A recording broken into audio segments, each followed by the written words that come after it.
ഒരാഴ്ച കുത്തിയിരുന്ന് കളികളെല്ലാം കണ്ടു പഠിച്ചതിന് ശേഷം ശൈത്യ കളിക്കളത്തിലേക്ക് ഇറങ്ങിയിരിക്കുകയാണ്. ഇത് തന്നെയാണ് ശൈത്യക്ക് കൊടുക്കാൻ പറ്റുന്ന ഏറ്റവും ബെസ്റ്റ് ഇൻട്രോ. ശരിക്കും പറഞ്ഞാൽ ശൈത്യ എങ്ങനെ ആ ഒരു ഗെയിമിലേക്ക് എത്തി എന്നോ അല്ലെങ്കിൽ ശൈത്യയുടെ ഔട്ട്സൈഡ് പറയാനുള്ള കാരണം എന്ന് വെച്ചാൽ ഒരു സമയത്ത് എപ്പോഴോ അനുമോളുടെ ഫാൻസ് അസോസിയേഷൻസോ സംഭവങ്ങളോ ഒക്കെ ശൈത്യക്ക് വേണ്ടിയിട്ടും വോട്ട് ചോദിച്ചിരുന്നു. ആ ഒരു ക്യാമ്പയിനിൽ അല്ലെങ്കിൽ ശൈത്യക്ക് വേണ്ടി വോട്ട് ചോദിക്കുന്ന പല പോസ്റ്റേഴ്സും വീഡിയോസും എല്ലാം അനുമോളുടെ ഫാൻസ് പേജിനകത്തും ഷെയർ ചെയ്തൊക്കെ പോയത് ഞാൻ ശ്രദ്ധിച്ചിരുന്നു. അതുകൊണ്ടാണ് ഈ ഒരു തരത്തിൽ തന്നെ ഒരു വീഡിയോ ചെയ്യാം എന്ന് കരുതിയത്. സംഭവം അത് ഔട്ട്സൈഡ് കാര്യമാണ്, അത് ബിഗ് ബോസിലെ കാര്യമല്ല. പക്ഷേ അകത്തെ കാര്യങ്ങൾ മാത്രം നിങ്ങളൊന്ന് ചിന്തിച്ചു നോക്കിക്കേ. തുടക്കം വളരെയധികം ലോ ആയി, എല്ലാവരും ഒട്ടും ആക്റ്റീവ് അല്ല. ഇവിടെ എന്തിനാണ് ശൈത്യ വന്നിരിക്കുന്നതെന്ന് ശൈത്യക്ക് പോലും അറിയില്ല, എന്തൊക്കെയോ കുഴപ്പമുള്ളതുപോലെ തോന്നുന്നു എന്ന് ജിസേൽ വരെ പറഞ്ഞു തള്ളിയ ഒരു വ്യക്തിയാണ് ശൈത്യ. ആദ്യത്തെ ആഴ്ചത്തെ ആ ഒരു എവിക്ഷൻ പരിപാടിയൊക്കെ കഴിഞ്ഞപ്പോഴും നൈസായിട്ട് എങ്ങനെയോ രക്ഷപ്പെട്ടു. രണ്ടാമത്തെ ആഴ്ചത്തെ സംഭവത്തിന് ശേഷമാണ്, അതായത് ശൈത്യ അതിനുശേഷമാണ് അനുമോളുമായിട്ട് നല്ലൊരു തിക്ക് ഫ്രണ്ട്ഷിപ്പിലേക്ക് പോയത്. ബിഗ് ബോസ് ആണ്, ഫ്രണ്ട്ഷിപ്പ് എന്ന് പറയുന്നത് വെറും വാക്കുകൾ മാത്രമാണ്. അവിടെ ഫ്രണ്ട്ഷിപ്പ് അല്ല, ഗ്രൂപ്പിസം ആണ്. ഇതൊക്കെ അറിയണം, ഇതൊക്കെ ചിന്തിച്ചിട്ട് വേണം നമ്മൾ ഈ ഒരു കാര്യത്തെ നമ്മൾ മുന്നോട്ടെടുക്കാൻ. അപ്പം അനുമോളിന്റെ കുറെ അധികം ക്യാരക്ടറും അല്ലെങ്കിൽ അനുമോളിന്റെ പേഴ്സണാലിറ്റി വെച്ചുണ്ടായ കുറെ പ്രശ്നങ്ങളിലൊക്കെ ശൈത്യയും അനുമോളിന്റെ പേരിനൊപ്പം ചേർത്ത് വായിച്ചിട്ടുണ്ട്. എന്നാൽ രണ്ടാമത്തെ ആഴ്ചത്തെ എവിക്ഷന് ശേഷം അവിടെ അനുമോളും ശൈത്യം തമ്മിൽ സംസാരിച്ചിട്ടുള്ള ലോങ് ആ ഒരു കോൺവെർസേഷൻസ് ഒന്നും ഞാൻ ഓർമ്മിപ്പിക്കുന്നില്ല. ഏതായാലും ശരി, ലാലേട്ടൻ രണ്ടാമത്തെ എവിക്ഷൻ ടൈമിൽ വന്നപ്പോൾ അനുമോള് ശൈത്യക്ക് കൊടുത്ത ഒരു എന്താ പറയാ ഒരു സപ്പോർട്ടുണ്ട്. അതായത് ലാലേട്ടൻ തന്നെ അനുമോൾക്ക് വിഷമമാകുമോ, അനുമോൾ കരയുമോ, ശൈത്യ എവിക്റ്റ് ആകട്ടെ എന്നൊക്കെ നമ്മളെ അങ്ങ് മുൾമുനയിൽ നിർത്തിച്ച ഒരു മൊമെന്റ് ഉണ്ട്. എന്നാൽ അതിനുശേഷം ശൈത്യ ശരിക്കും പറഞ്ഞാൽ ഒരു സ്ട്രാറ്റജി മാറ്റിപ്പിടിച്ചു. അതിൽ തെറ്റ് പറയാൻ സാധിക്കില്ല. ശരിക്കും ഒന്ന് എന്താ പറയാ, നമ്മൾ അന്ന് പറഞ്ഞതുപോലെ ഒരു കട്ടപ്പിയായി എന്ന് വേണമെങ്കിൽ പറയാം. പക്ഷെ ബിഗ് ബോസ് ആണ് എന്നുള്ള എപ്പോഴും ആ ഓർമ്മ ഉണ്ടായിരിക്കണം. ഇതിലും വലിയ ടാസ്കുകൾ, ഇതിലും വലിയ ചതികള്, മീൻസ് പറഞ്ഞു പറ്റിക്കാൻ പോലും സാധിക്കും. ഇവിടെ ഈ പറയുന്ന ജിസേൽ ഉൾപ്പെടെ, അതാ പറഞ്ഞ ജിസേൽ എക്സ്പീരിയൻസ്ഡ് ആണ്. ജിസേൽ ബിഗ് ബോസിൽ പോയിട്ടുണ്ട്. നിങ്ങൾ എടുത്തോ? ഇല്ല, ഞാൻ കട്ടെടുത്തില്ല ലാലേട്ടാ എന്ന് തന്നെ പറയാൻ ജിസേലിന് സാധിക്കുന്നത് അതുകൊണ്ടാണ്. പക്ഷേ അനീഷ് ആയിക്കോട്ടെ, അനീഷിന്റെ ആ ഒരു ക്യാരക്ടർ ഡിസിപ്ലിൻ ഉൾപ്പെടെ കാണിക്കുന്നുണ്ട്. അനിമോൾ എന്ന് പറയുമ്പോഴത്തേക്ക് അങ്ങേയറ്റം എല്ലാ റിയൽ ഫീലിങ്സും അതേപോലെ കാണിക്കുന്നുണ്ട്. പക്ഷേ സ്ഥലം നിങ്ങളുടെ വീടല്ല, ഇത് ബിഗ് ബോസ് ആണ്, എപ്പോഴും ബിഗ് ബോസ് ആണെന്നുള്ളൊരു തോന്നൽ അവിടെ എല്ലാവർക്കും അതുണ്ട്, എല്ലാവരും അത് പറയുന്നുണ്ട്. ഇനി നമുക്ക് ശൈത്യയുടെയും ഈ അനിമോളിന്റെയും ഈ കേസ് ഈ ആഴ്ചയിലേക്ക് കൊണ്ടുവരാം. ഈ ആഴ്ച ആദ്യം ക്യാപ്റ്റൻസിയിലേക്ക് ആദ്യം പേര് പറഞ്ഞത് അനുമോളാണ്. ശൈത്യ ക്യാപ്റ്റൻസിയിൽ വരണം എന്ന് പറഞ്ഞത്. അതിനുശേഷമാണ് എല്ലാവരും വാലെ എല്ലാവരും അങ്ങ് ശൈത്യയുടെ പേര് പറഞ്ഞത്.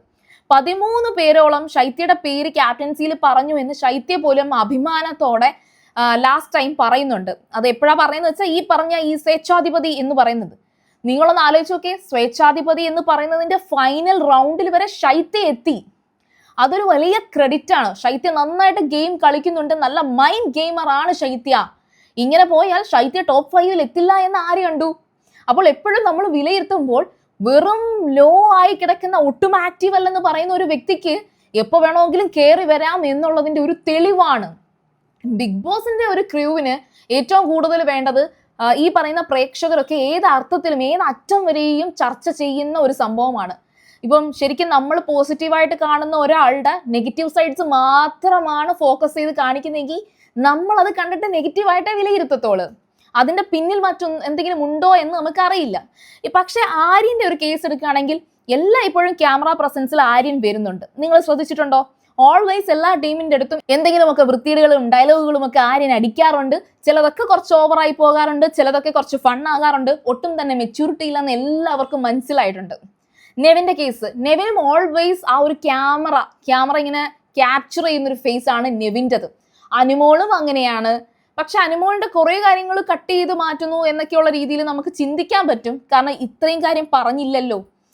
മറ്റേ ആ ഒരു ദുർമന്ത്രവാദിനിയുടെ ആ ഒരു സംഭവങ്ങളൊക്കെ വന്നപ്പോൾ ഇത് ആരെങ്കിലും അവിടെ ഡിസ്കസ് ചെയ്തിട്ടുണ്ടായിരിക്കില്ലേ?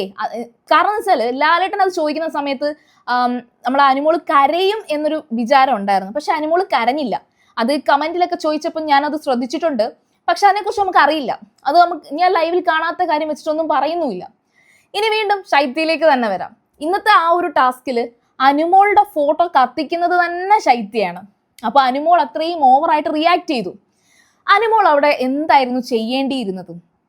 നിങ്ങൾക്ക് തോന്നുന്നുണ്ടോ ഒരു ഫോട്ടോ കത്തുന്നതിന്റെ പേരിൽ അനുമോൾ അത്രയും ഇമോഷണലി ഇത്രയും കരഞ്ഞ് നിലവിളിച്ച് അയ്യോ എൻ്റെ ഫോട്ടോ എൻ്റെ കൺമുമ്പിൽ വെച്ച് കത്തിക്കുന്നേ എന്ന് പറയേണ്ട വല്ല കാര്യമുണ്ടോ? മുടി മൊട്ടയടിക്കാൻ പറഞ്ഞപ്പോൾ ആദ്യം ചാടി എഴുന്നേറ്റ് ഞാൻ മുടി മൊട്ടയടിക്കും എന്ന് പറഞ്ഞ ആ അനുമോള് ഈ ഒരു ഫോട്ടോ, ഒരു പേപ്പറാണ്, പേപ്പറിൽ നിങ്ങളുടെ മുഖം, ഈ ഇലക്ഷനൊക്കെ മത്സരിക്കുന്ന മത്സരാർത്ഥികളെയൊക്കെ ഒന്ന് ആലോചിച്ച് നോക്കുകയെ. അവരൊക്കെ അവരുടെ ഫോട്ടോ അല്ലേ അവിടെ ഇവിടെയും ഫ്ലെക്സ് വെക്കുന്നതും അവരൊക്കെ പോസ്റ്ററും അതിൽ ഒട്ടിക്കുന്നതും. ഫ്ലെക്സ് ഒക്കെ ആണെങ്കിലോ കണ്ണിന്റെ അടുത്ത് കറക്റ്റ് ആയിട്ട് കല്ലൊക്കെ എറിഞ്ഞ് ഊട്ടയിട്ട്, അല്ലെങ്കിൽ ഈ ഫോട്ടോ ഒക്കെ ഒട്ടിച്ചു വെക്കുമ്പോഴത്തേക്ക് അവിടെ പോയി പല്ലും മൂക്കും ഒക്കെ വരയ്ക്കുന്ന അങ്ങനെ കാണാറുണ്ട്. ചവിട്ടി തേക്കുന്ന കാര്യങ്ങളുണ്ട്.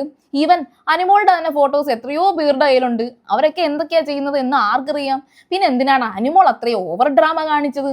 അപ്പൊ കരഞ്ഞാണെങ്കിലും അനുമോള് ഒരു അറ്റൻഷൻ സീക്ക് ചെയ്യുന്നുണ്ട്. അത് പ്രേക്ഷകർക്കിടയിലും ആ ഒരു ഗ്യാങ്ങിന്റെ ഇടയിൽ, അതായത് ബിഗ് ബോസ് ഹൗസിലെ മറ്റ് മത്സരാർത്ഥികളുടെ ഇടയിലും. നല്ലതായിക്കോട്ടെ ചീത്തയായിക്കോട്ടെ, പലരും പറയാറുണ്ട് കരഞ്ഞാണെങ്കിലും ടോപ്പ് 5 എത്തും. അത് ചിലപ്പോൾ അത് അനുമോളുടെ സ്ട്രാറ്റജി ആയിരിക്കും. പക്ഷേ റെന അത് കറക്റ്റായിട്ട് അഡ്രസ്സ് ചെയ്യുന്നുണ്ട്. നമ്മളല്ല ഫോട്ടോ കത്തിക്കാൻ പറഞ്ഞിരിക്കുന്നത്, അപ്പൊ കണ്ണിച്ചോരയില്ലാത്തത്, മനുഷ്യത്വം ഇല്ലാത്തത് അത് ബിഗ് ബോസിനാണ് എന്ന് റെന പറയുന്നുണ്ട്. പക്ഷെ അതിൻ്റെ ഇടയ്ക്ക് ആര്യൻ പറഞ്ഞ കുറേ അധികം കാര്യങ്ങൾ കുറച്ച് യൂസ്ലെസ് ആണ്. പക്ഷേ ആര്യനും അവിടെ ക്യാമറ കിട്ടുന്നുണ്ട്. ക്യാമറയിൽ ആ ഒരു ആര്യനെയും കൂടെ ഇത് കേൾക്കാൻ അത് അനുമോൾ വെച്ചു കൊടുക്കുന്ന സ്പേസ് അല്ലേ. അനുമോൾ കിടന്ന് കരയുന്നു, അതിന് ഓപ്പോസിറ്റ് ആയിട്ട് ആര്യൻ എന്തൊക്കെയോ പറയുന്നു. അപ്പൊ ആര്യന്റെ സംസാരങ്ങൾ ഇങ്ങനെ പിടിക്കുന്നു, അത്ര തന്നെ. അപ്പോൾ ശരിക്കും പറഞ്ഞാൽ ആ ഒരു ഗെയിം, ആ ഒരു ടാസ്ക് അത്രയും ഹൈലൈറ്റ് ആയത്, അല്ലെങ്കിൽ അത്രയും ചർച്ച ചെയ്യപ്പെട്ടത് അനുമോളുടെ കരച്ചിൽ കാരണമാണ്. അല്ലെങ്കിൽ ബിഗ് ബോസ് ഒരു ടാസ്ക് കൊടുത്തു, രണ്ടുപേരുടെയും ഫോട്ടോ കത്തിക്കണം. ഒനിയിൽ മാന്യമായിട്ട് ആ ഫോട്ടോ കത്തുന്നത് നോക്കിക്കൊണ്ടിരുന്നല്ലോ, ഒനിയിൽ മാറിപ്പോയി നിന്നു. പക്ഷേ അനുമോള് മാത്രം അത് വിഷമിച്ച് ഭയങ്കര പ്രശ്നമാക്കി അവിടെ നിന്ന് കരഞ്ഞ് അവസാനം ബിഗ് ബോസ് അനൗൺസ് ചെയ്തു പറഞ്ഞു അനുമോൾ സീറ്റിൽ പോയിരിക്കൂ എന്ന് പറയുന്ന അവസ്ഥയിലേക്ക് എത്തി. ശൈത്യ ഒന്നും മൈൻഡ് ചെയ്തില്ല. ശൈത്യ ഗെയിം കളിച്ചു. അപ്പോൾ ആ ഒരു കാര്യത്തിൽ വേണം നിങ്ങളും ഇത് വിലയിരുത്താൻ. അപ്പോൾ എന്തായാലും ഐ നോ ഈ ഒരു ചാനലിൽ, അല്ലെങ്കിൽ ഏറ്റവും കൂടുതലും അനുമോളിനെ സപ്പോർട്ട് ചെയ്യുന്ന ഒരുപാട് പേര് ഈ ഒരു ചാനലിനെ സപ്പോർട്ട് ചെയ്യുന്നുണ്ട്. പക്ഷെ അതുകൊണ്ട് എനിക്കിത് മാറ്റി പറയാൻ താല്പര്യമൊന്നുമില്ല. നിങ്ങൾ തന്നെ ചിന്തിച്ചു നോക്കുക, അനുമോൾ ആ കരഞ്ഞത് അതൊരു കോണ്ടന്റ് ആണ്, അനുമോൾക്ക് പോസിറ്റീവ് ആയിരിക്കാം. അതോടൊപ്പം തന്നെ റെനയും ആര്യനും ഒക്കെ അതിനകത്ത് ഇൻവോൾവ് ആവുന്നു. അപ്പൊ അവർക്കും അത് പോസിറ്റീവ് ആയിരിക്കാം. അത്രയും കരഞ്ഞൊരു മെലോഡ്രാമ ക്രിയേറ്റ് ചെയ്യണമായിരുന്നോ എന്നാണ് ചോദിച്ചിരിക്കുന്നത്. അപ്പൊ അനുമോളിനെ സപ്പോർട്ട് ചെയ്യുന്നവർ തന്നെ ചോദിച്ചോളൂ, നിങ്ങളുടെ അഭിപ്രായങ്ങൾ പറയുക. പിന്നെ നിങ്ങൾ ആദ്യമായിട്ടാണ് സീരിയൽ ഗ്രാൻഡ്മ കാണുന്നതെങ്കിൽ ഉറപ്പായിട്ടും ചാനൽ ഒന്ന് സബ്സ്ക്രൈബ് ചെയ്തേക്കുക. അതുപോലെ വീഡിയോ ഇഷ്ടപ്പെട്ടാൽ ലൈക്ക് ചെയ്യുക, കമന്റ് ചെയ്യുക, ഷെയർ ചെയ്യുക. അപ്പൊ ഞാൻ പോയി വരാം. ബൈ.